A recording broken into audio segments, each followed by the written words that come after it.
কাছাড় পুলিশের বড় সাফল্য, আন্তর্জাতিক গাড়ি পাচার চক্রের পর্দাফাঁস, আটক ২।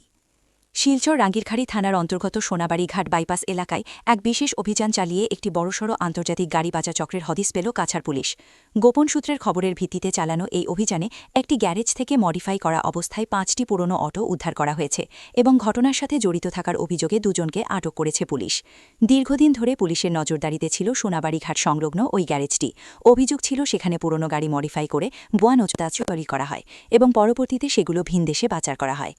ধৃতরা হলেন আফজাল হোসেন লস্কর, তিনি গ্যারেজের মালিক, বাড়ি কচুতরম থানা এলাকায়।